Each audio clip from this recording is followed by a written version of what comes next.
weight of what we carry. The room smelled like old wood and stale cigarette smoke. It was late, somewhere past midnight in New York City, 1964. The kind of hour when the city quiets just enough that you can hear your own breathing. John Lennon sat alone in a dim corner of a studio lounge, guitar resting against the wall beside him. His eyes were red, not from exhaustion, but from something heavier. He'd been drinking, but not enough to drown it. Just enough to soften the edges of a grief he didn't know how to name. Outside, thousands of people were screaming his name. The Beatles were everywhere. Every radio station, every magazine cover, every conversation, and every home in America. But in that room, in that quiet, John wasn't thinking about the screaming. He was thinking about a man he'd never met, a man who'd been dead for 11 years. Hank Williams. The name had come up earlier that night in conversation with a session musician, an older man from Nashville who'd played steel guitar on some of Hank's final recordings. The man had mentioned it casually, almost in passing, the way you mention weather or traffic. But something in the way he said it, something in the reverence mixed with sadness, had stayed with John. He couldn't shake it. He was 29, the musician had said. Same age you are now. John hadn't responded. He just nodded, let the words settle, and excused himself to this room. Now he sat with that number repeating in his head. 29. The same age. The same pressure. The same crushing, endless demand to be something more than human while the world watched and waited for you to crack. Hank Williams had cracked. John knew that much. Everyone knew that much. The drinking, the pills, the back pain that turned into addiction, the loneliness that ate him alive even when he was surrounded by people who adored him. Hank had died alone in the back of a Cadillac on New Year's Day, 1953, his body giving out before his voice ever could. He'd left behind songs that would outlive everyone who ever heard them, but he hadn't lived to see it. John thought about that, about leaving something behind, about whether it mattered if you weren't there to witness it. He reached for the guitar. His fingers found the strings without thinking, muscle memory guiding him into a melody he didn't recognize at first. Slow, aching. The kind of tune that felt like it had always existed, waiting for someone to pull it out of the air. He didn't sing.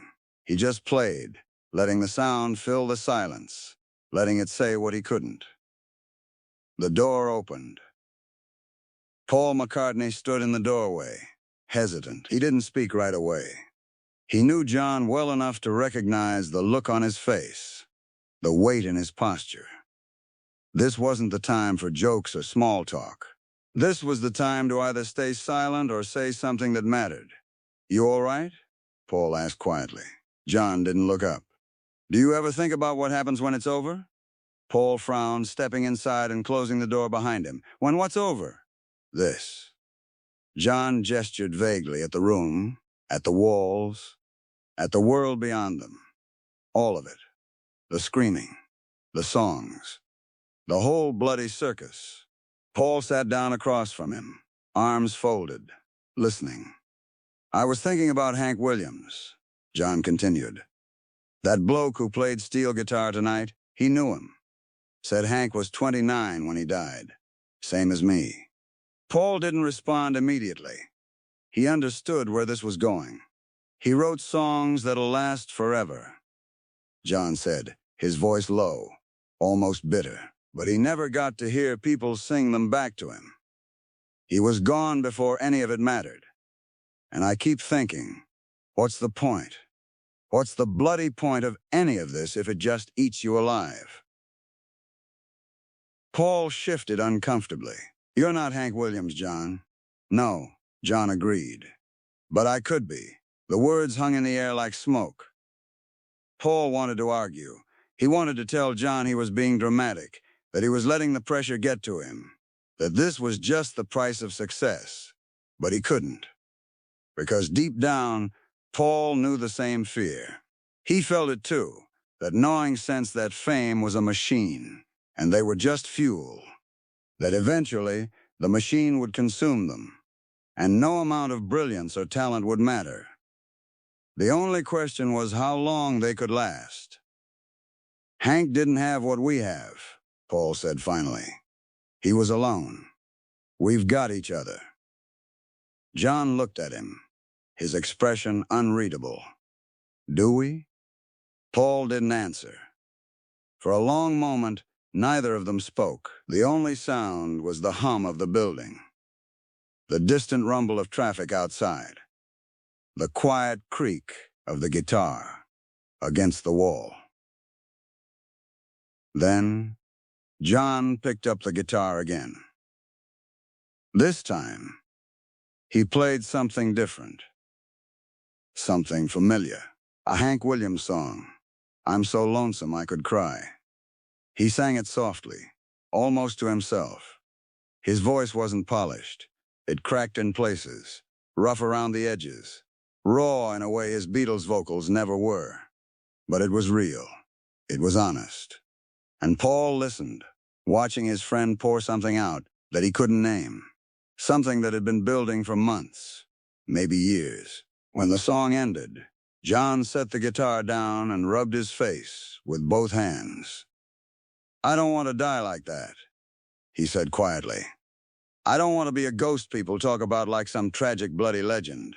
I want to be here. I want to see what it all becomes." Paul nodded. "Then we make sure you do." It sounded simple. It sounded like a promise.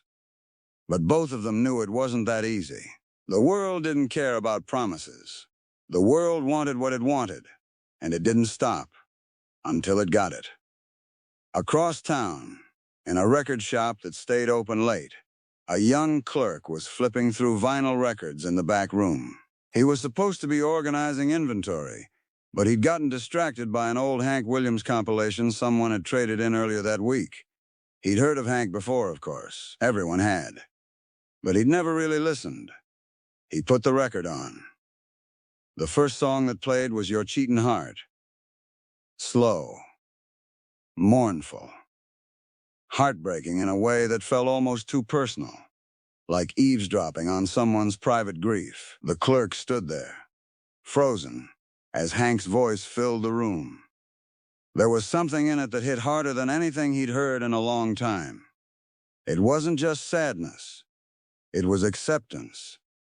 It was the sound of someone who knew exactly how the story ended and sang it anyway.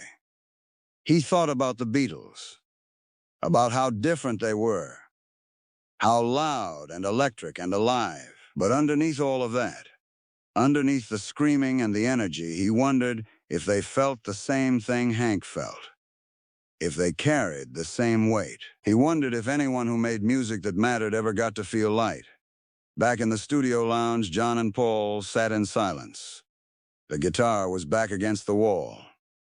The room was darker now, the lights dimmed to almost nothing. "Do you think he knew?" John asked suddenly. Knew what?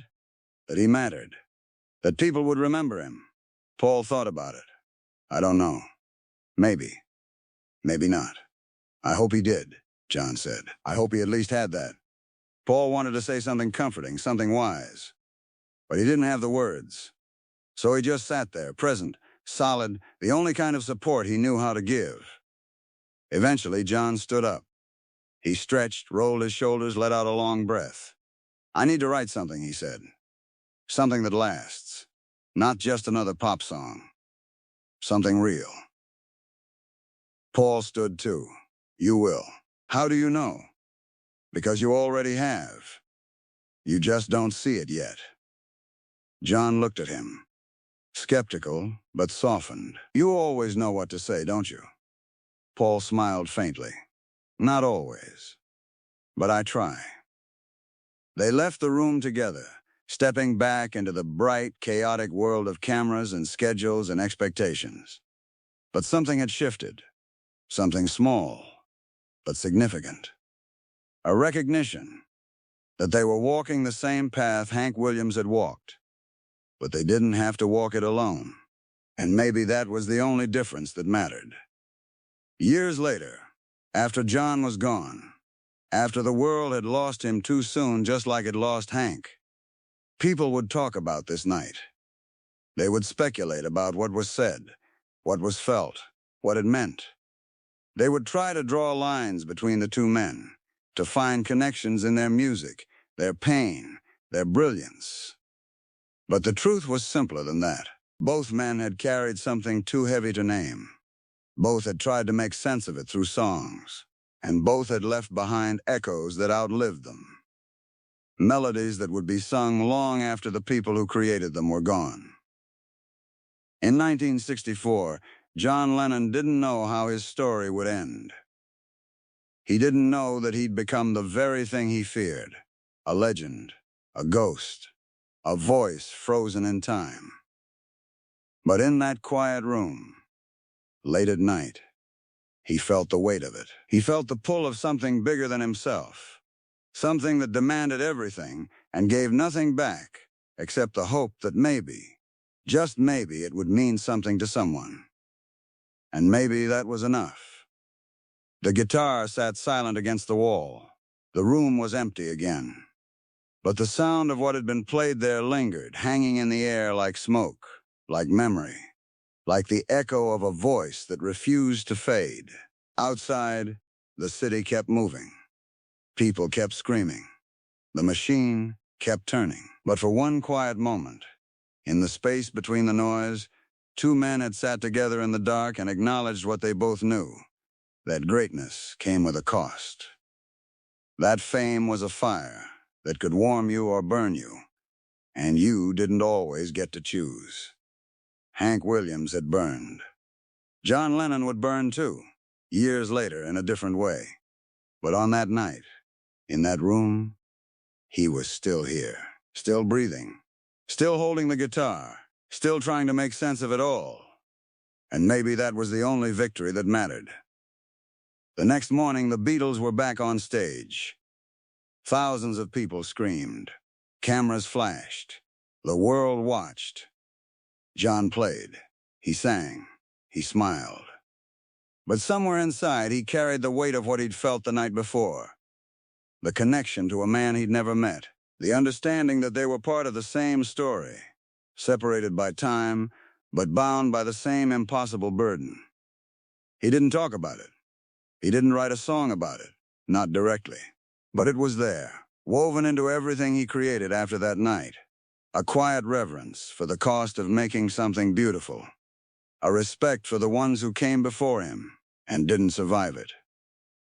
And when he played, when he sang, when he poured himself into the music, he did it with the knowledge that this might be all that lasted. That the songs might outlive him.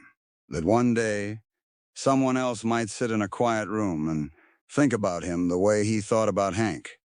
Not as a hero, not as a legend, just as a man who carried something heavy and tried to make it beautiful. The guitar stayed silent. The room stayed empty. But the music never stopped.